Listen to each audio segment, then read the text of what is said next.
Welcome back to Arise and Shine. She's a comedian, screenwriter, and social advocate whose TED Talk has over 5 million views. She's fierce, she's fabulous, funny as hell, and she happens to be my friend. Thank goodness. Welcome, Maysoon Zayid. Thank you so much for having me, guys. So, first of all, I want people to know you were the first female Muslim or Muslim comedian, right? Or Palestinian comedian to perform in the Middle East. Am I correct? They say that I'm the first comedian to perform in the Middle East, but I always say I don't want to claim first because I just picture this like little Arab girl in 1960, like grabbing the mic and getting booed off stage. But she tried, right? But I'm the first official documented one, and it's great because I got to introduce stand-up as a girl thing. So no one thought of like women not being funny. Like when the men joined me in the Middle East, they were like, "Are they going to be funny?" Oh my God, they're trying to be like her. So you're always a trendsetter. You're always so. What was the path that led you to doing stand-up, by the way? I wanted to be on General Hospital, so obviously I became a comedian. Yeah. So my dream in life was to be on General Hospital because I aim low, and it's still my dream to this day. But when I It's off the air, isn't it? No, it's still on. No, dude, it's on ABC. Oh, I'm scared. I know. It's not a rise, but it is a chance. Right. So I wanted to be on General Hospital, and when I looked at TV, there weren't people who looked like me. And I went out and I auditioned. I became an extra, and you could recognize me from the back of my head. And I realized that Hollywood was not hiring ethnic disabled people. But when I looked for people who looked like me, I saw comedians. So I saw Rosie O'Donnell and Whoopi Goldberg, and of course, you know, Richard Pryor, who shook like me. Who's that, was right? around I like know, me. right? You should Google him. He's really funny. Yeah, totally like the origin of Twitch. I'm a hack Twitch. Yeah. So what is it, you know, what do you think?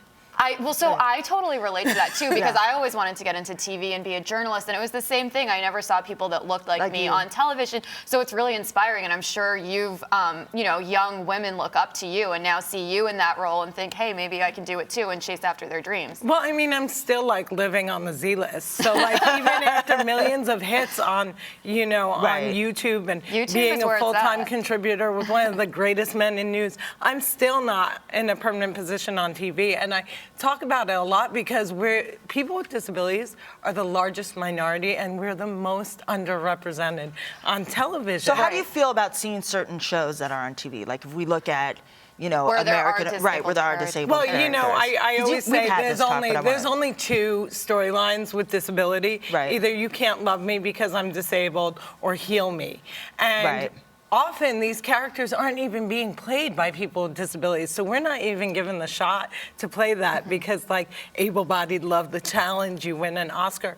And I got a phone call the other day and people were like, oh my God, Maysoon, aren't you excited? American Horror Show hired all these disabled actors. They hired them to play homicidal circus freaks. That's perfect. See, so maybe the whole thing is you need to show up in whiteface and an afro. Well, I've done that a couple of times because I was talking about how great the makeup is here. Because usually when I go into makeup, I'm either geisha or blackface. So I have tried the geisha thing. Different ethnicities. The blonde wig is creepy. I'm sure. I'm no child of the corn. No, you aren't. But tell us about, which, you know, I see you posting online about, and I told you I want to participate, Maysoon's Kids. Okay, so I founded a charity for disabled and wounded refugee children in Palestine because children there who have physical disabilities like I do are not allowed into the public school system, regardless of what their intellectual level is. So what Maysoon's Kids did is we created a classroom where we mirror the public school system's curriculum and we make it cool by bringing in guest speakers and music and arts. And by the 3rd grade, we try to integrate them into the public school system because now the system has no reason to reject them because they're usually testing higher than their counterparts. That's amazing. And what kind of reaction do you get from the kids or just from people who see you on television? I mean, we kind of touched on this, but I mean, have you met other people who have been inspired by your work? Yes, I mean, it's so funny because in my TED Talk, I tell people I am not inspirational because I know they'll come to my Twitter and see like the General Hospital ranking and be like, I don't want to follow in her footsteps. I think with the kids that I work with, there's a rule. They know not to touch me because I kind of hate kids, but I do want them to be functional adults.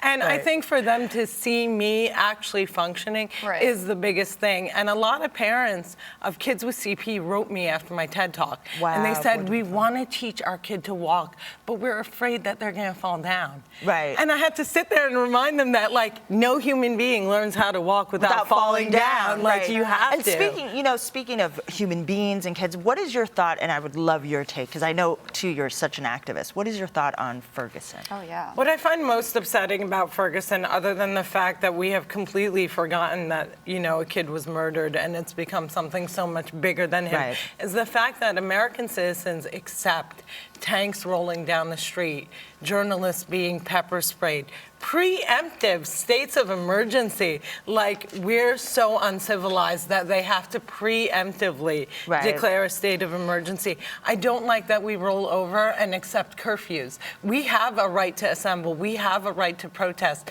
We should not accept curfews like this is a third world country with a dictatorship saying go inside or you get shot. And Right. that's happening here. So I always hate when people are like, Ferguson's Gaza, because it's not.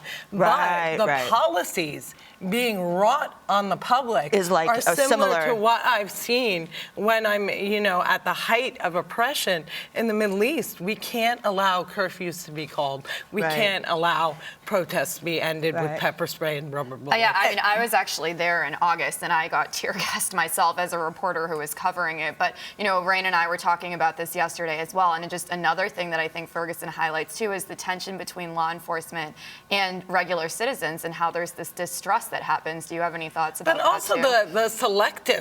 the selective law enforcement. I'm Right. just in shock that the people at the Bundy Ranch who were fully armed and talking crazy. Right, talking super crazy, right. We're gonna do something. They're not considered rioters. So There's just no really state quickly of- tell us about the Bundy thing, just for people who So don't know the about Bundy incident. Ranch is about, there's a guy who doesn't want to pay taxes or Right. pay something for his cattle. Is he an I actor? was told there'd be no math, Right. but he's white, and he has a bunch of white militias from all over America coming to stand with him against the government.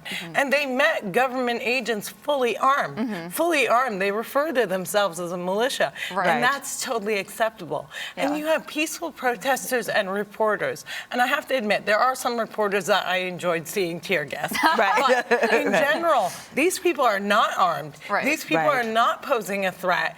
And they're being tear gassed and shot with rubber bullets and put under curfew. Meanwhile, at the Bundy Ranch, Right. they're like They're having a party tea party, caramba right? fiesta Right. with their cattle. It's so to me, hypocritical. To me, you were one of the most fascinating women I've met in a long time. I mean, I met you at Caroline's. I love what you do. I love that you give back to the community. I love that you stand up for rights. I love that you're this beautiful, gorgeous woman, with cerebral palsy, and you're funny and you mean something. So thank you so much, Maysoon, we for coming so as my enjoyed friend to be having here. you on. I want to have you back again at some time. To find out more about Maysoon and her tour dates and her charities, go to Maysoon.com or follow her on Facebook at Maysoon Zayid. Thank you so much again for coming. And It's been such a pleasure. Thanks, guys. That was a great ramble. I like Right? that. Yeah. Well, we have much Fight more the on power. today's show. Fight the power. Coming up next, Snow Day Food Truck will serve up delicious maple syrup-inspired dishes with a heaping side of social justice. And later, documentary filmmaker Catherine Gund